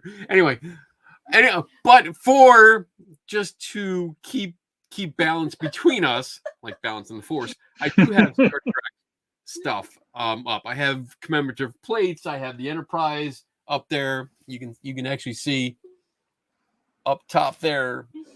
Energy. Enterprise. Right there. Yes. Energy. Go, All Dana. right. Go, Dana. Spock was a god. Shut up, John Kennedy. All right. Yeah, we we getting are. through them? All right. Here's a funny Here we one. go. What do you got? Is that a pipe? Can you call a man a prostitute? Actually, weirdly enough, I think, and I'm really going out on a limb here because I'm not certain about this. The law is old-fashioned enough that it only applies to calling women prostitutes. All right. So and calling men, I think the equivalent for men is calling them homosexual. Well, wow. John Kennedy is a prostitute. How do you like that, bitch? Remember, truth is an absolute defense to defamation. That's what I heard. I heard it. It was a rumor. All right. I love you, John. All right. Next question. What do we got here? We're getting down. Yeah, We're getting down to it. Some of these. Yeah, this is just kind of like a comment. Doriva. I hope I'm saying that right. Glad you are showing this. People need to see this. Eric Craig of FACT, Philadelphia Association for Critical Thinking, has done educational demos of this with homeopathic dilutions of acid. I love that. Are we talking acid as a chemical there, or are we talking microdosing? Like LSD on that, or? Oh, I don't know. Yeah. I have no idea. Yeah, Doriva. Randy always used to do mass overdoses of homeopathic stuff. Actually, if a judge would allow me, and there's no way a judge would allow me to do this, but I would love, if this case ever gets in front of a jury, I want to be taking homeopathic sleeping medicine through the entire trial in front of the jury. And then just to take a bottle of Ambien and give it to their lawyer and say, if you want to do this with my sleeping medicine, why don't you take the whole bottle? Right. Yeah, that would not be allowed. But judges never allow you to do anything fun. No. Which is, you know what? But it's sad sometimes because, especially when you're talking like this study that Kenny did tonight, when you visually see that, it makes such a bigger impact than speaking it. I don't care how you explain it. Singing it to people is when you demonstrate it, when you can see it for yourself, yes, it makes a bigger impact because we can talk about it all night, but actually seeing it and seeing what 100 drops of water look like. And I mean, this is a standard shot glass. Right. You know, it's one of my 40th. That's my 40th birthday one. Check that out. But that's 100 It's drops. Genuinely tough because numbers like 10 to the power of 400 are meaningless. Yeah. You know, it's nobody can wrap their head around just how huge a number is if it's 320 times the number of atoms in the known universe. My brain doesn't work that way. Right, mine doesn't either. And it's that's when you see people gloss over. They completely gloss over, like, oh, it sounds big. I don't know what it means, but okay. And most people, I would guess, would just nod their head and say, oh, okay. Yeah. And they have no fucking clue. And again, and I'm not trying to insult them because I don't have any clue what that big number means. I really don't. But just going through this simple test, 10 glasses, that's it. And just showing how one drop mixed and then into the next shot was like, holy crap. As is a chemical. Everything's a chemical. No. As a chemical. When she as a chemical. Question, okay. When she was saying about that was just me being. That was a cheap shot from me. But yeah, you'd have to do that 190 more times to get to the level of butter. And it's just this idea that the idea that water remembers on it. Because again, I can't remember who it was. It's like, so water remembers the homeopathic medicine, but it doesn't remember the dump you took in the toilet and flushed away. And because it's not being struck against a elastic surface like the leather book of my Freemason Bible. Yeah. So Jade Kitten, please write a book called "I Hear You Ask," and there you go. That's a side job for you. I hear you ask me to write a book. There you go. I think that would be good. All right. We got any more questions? No, I think we're pretty much are we caught up? Yeah. Cool. We have one from John Guy. Do you remember arguing with me in Free Inquiry about humanism in prison? And if so, did I change your mind at all on the issue? I remember it. I think the argument. Okay, the argument is on whether you count humanism as a religion. In order to, because counting it as a religion makes it much easier for humanists in prison to be treated like Catholics and and Muslims and Jewish people. Want it to be considered getting a person that's non-religious to be treated as a religious person. Yeah. Okay. It's where I agree with you, John, on it is the line is a lot finer than people are willing to say. We need to, my argument is always, we need to treat humanism as if it were a religion without treating it as a religion. And that is a really fine line. You know, it's splitting the hairs. Absolutely. We give humanism in prison the respect because it takes the place of a religion, the place that traditionally has been felt by a religion. What's your definition of humanism? What is it? that again, I mean, there are so many different definitions you can get to on that. You're not gonna get that from a lawyer, Kenny, a definition. He totally went all lawyer on me. Yeah. Yeah, he was like, yeah. Something to.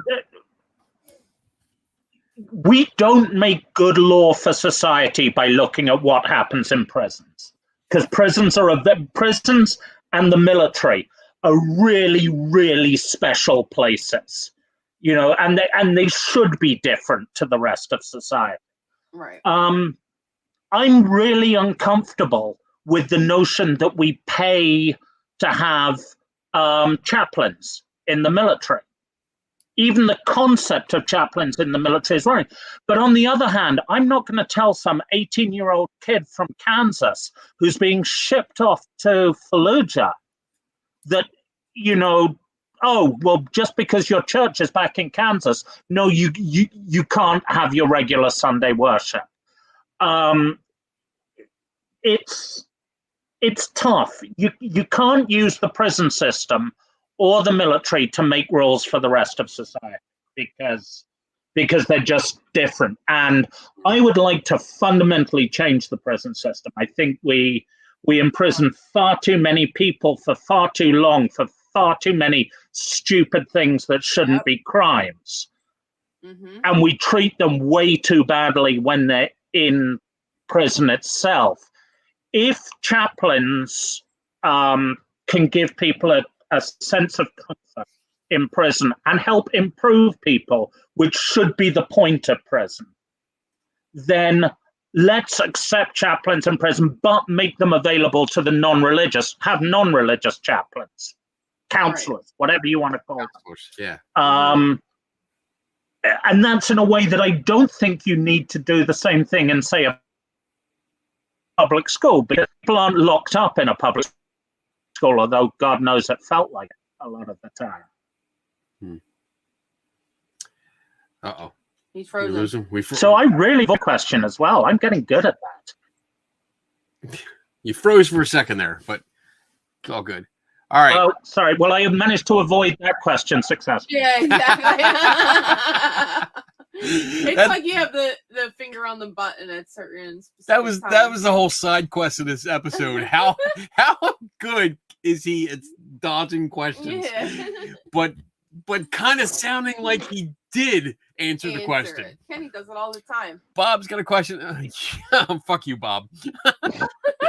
It's fun. Honestly, it's fun. Kenny is not because I'm trying to say this without it sounding bad. Kenny isn't dealing with the high stakes stuff. He's not dealing with Scientologists. He's not dealing. I can imagine if Kenny starts writing on very litigious, very rich people, I think he's going to be a gigantic pain in the ass to work with. Rich people.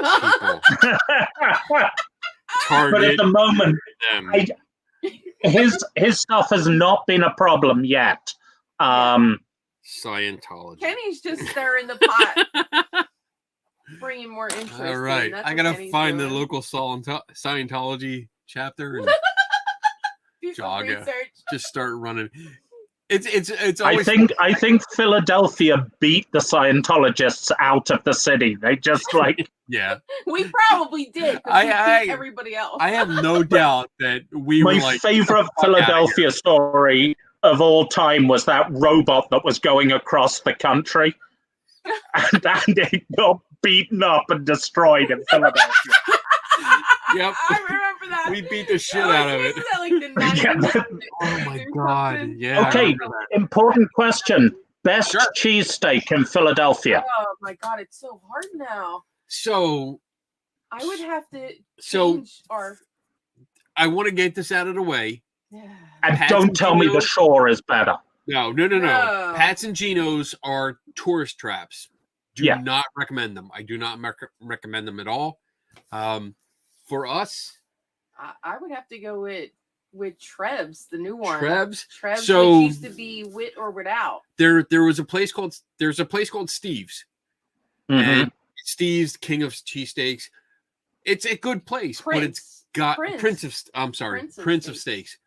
It got expensive. It got really expensive. And they got real chintzy. They got So the price went up, and the amount that you got went down. Oh yeah. Yeah. So I was D'Alessandro's, by the way. Okay, D'Alessandro's isn't bad. Like I've been there. That's on Henry Ave. Yeah. I've been there a bunch of times. They got the famous big pile of meat that's on the grill. Mhm. So it's been good. But we went to a place. It used to be called Wit or Without, and it was like an offshoot. It was a guy that worked for Steve's and then started his own place. And still to this day, he still does good steaks. Yeah, they just changed their names to Trev's. Trev's. So it changes Trev's, but it's really good. It's on Bustleton Pike in Bensalem, right? Right. Yeah, it's right below Street Road. If you ever come to Philly, you let me know. Yeah, we'll take you there. And we'll take you there and we'll hook you up. But that's a deal.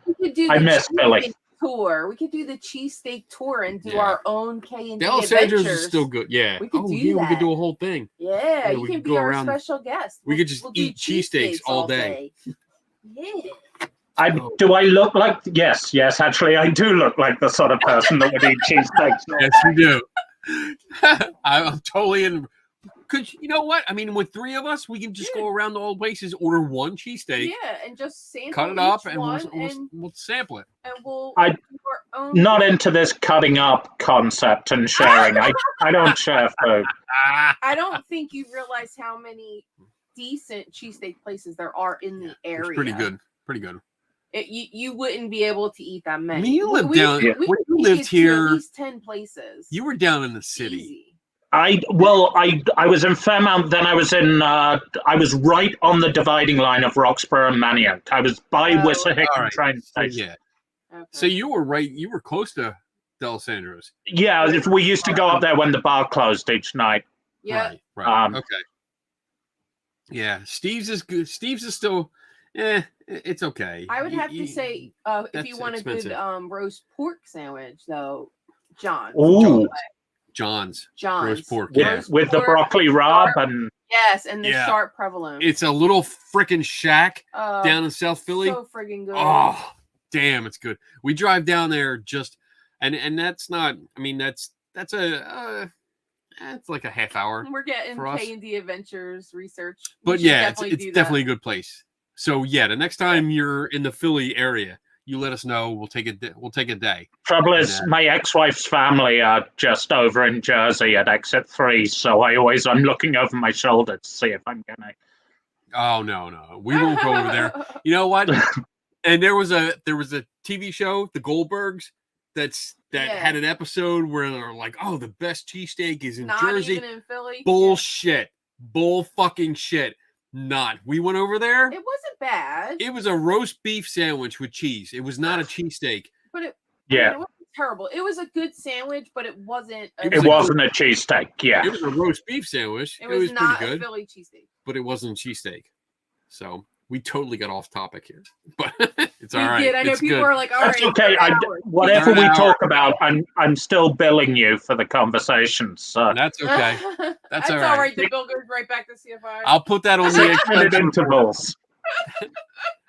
I'm gonna send Barry an expense report. Right. Like, this is a 2-hour conversation with Nick Little. with legal counsel. That would be fun. As soon as we're done the show, I'm gonna send him an email. Like, hey, this is a bill. I don't know what it is, but you Put me down at $550 an hour plus expenses. God damn! Damn. Oh, that's low. My federal rate is like 700 or so now. Wow. Oh, shit. Hey, I never charge that because I work for a non-profit, but yeah. I got the friends and family discount. That's what I see out of this. All right, Nick, you are our Nick. attorney. We are totally. We're at the end. We're at the 2-hour mark. This is. We should have done this ages ago, my friend. Yes, and Nick is not a cheap date.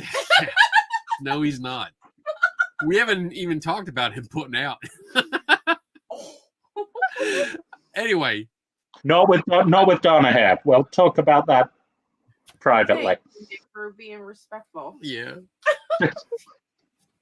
I'm just all right. So, do you have anything coming up that you want to promote? Do you have anything you want to put out there?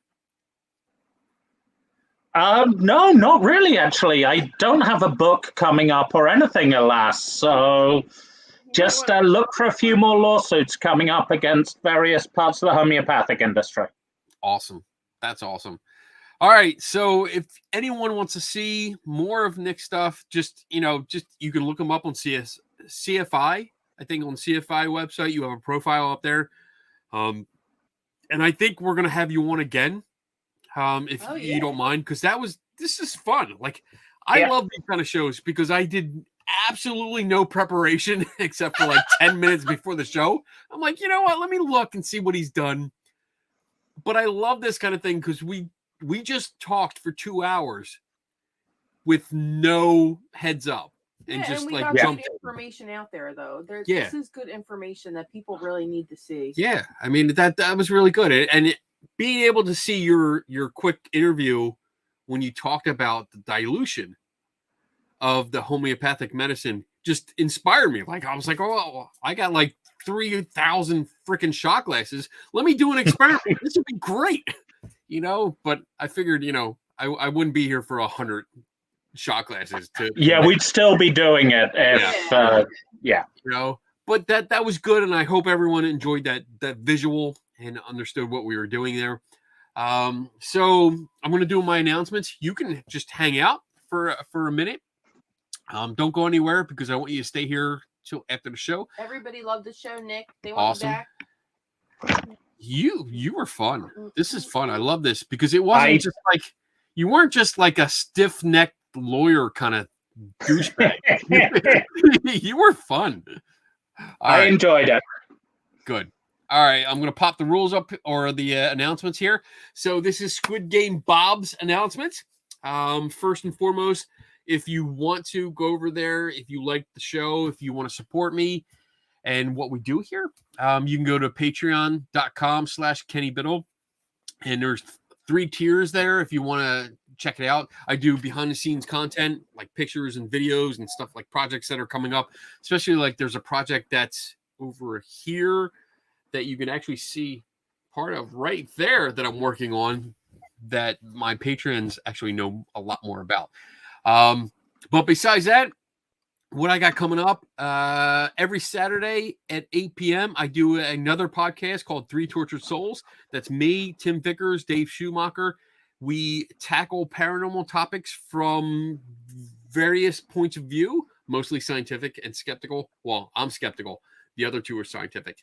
And we science the shit out of it. So we have fun. It's an hour long, maybe sometimes 2 hours discussion of a topic, and it's a lot of fun. July 23rd is the Para Unity Expo, which is a paranormal themed conference. And for the second year in a row, they're allowing me to set up my skeptical help booth, which is fun because last year I did it and was so busy. Like I was completely busy the entire time. I had a line at my booth of people asking me questions, which was really, really cool. Donna will also be there with her Lucky Tiki Creations booth, selling all of her crafts. So come check that out. August 19th to 21st, I'll be in Gettysburg, Pennsylvania for the Battlefield Bash, which is a great conference. It is also a paranormal themed conference, but it benefits Pennsylvania wounded warriors and kids with cancer. So it's a really good cause. The owners or the organizers are really good people. We're good friends. I get to set up. Donna gets to set up. And last year I took place in I took part in the dunk tank, which raised a lot of money for the charity, and I also won the trophy, which is the dunk tank trophy. This one, The this one bully. right here. It was a trophy for raising the most money because at a paranormal convention, who wants to dunk the skeptic? So I mean, and it was an opportunity for me to get up and actually like say like psychics aren't real. Fuck you. And people paid money to dunk me, which was really fun. So come on and check that out. And then October 20th to 23rd, I think I announced this last week. I officially got the invitation to come out and speak. I don't know what I'm doing, but I'm going to do something for PsyCon in Las Vegas, Nevada, which I'm really excited about because I really love that conference.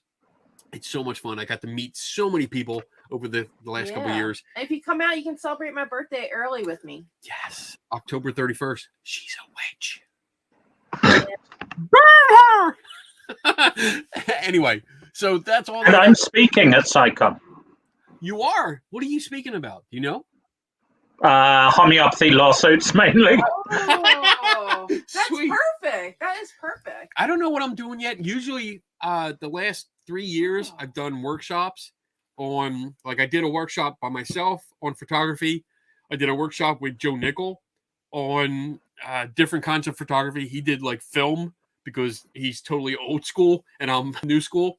And then I think the last one I did was with oh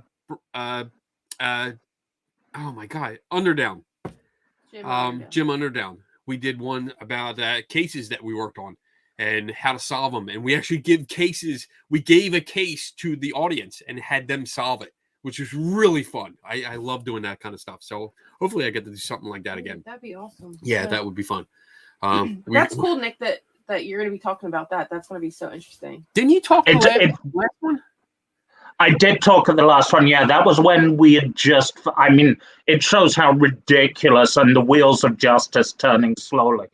Yeah, we had just filed the cases then. Now we just had the oral arguments in the appeal in front of the DC Supreme Court. So we're waiting on their decision.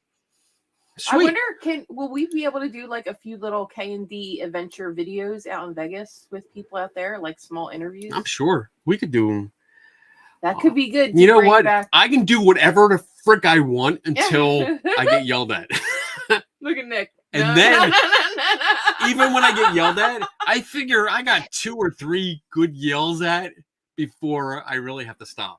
So, yell at. Yells at. Yell I at. like how you say it. Yell at. I get 2 yell ats before I'm like, strike 3. We gotta stop. We gotta calm down because I'm gonna get in trouble. I'm never gonna work for them. They're never gonna hire me if I keep pushing it. All right. All right. Edition. Nick, thank you so much. Stick around to after the show. I'm going to play our video. Let me see. Where is it? There it is. Everyone else, have a great weekend. And remember, never stop learning. And I'll see you next week. Bye, guys. Bye.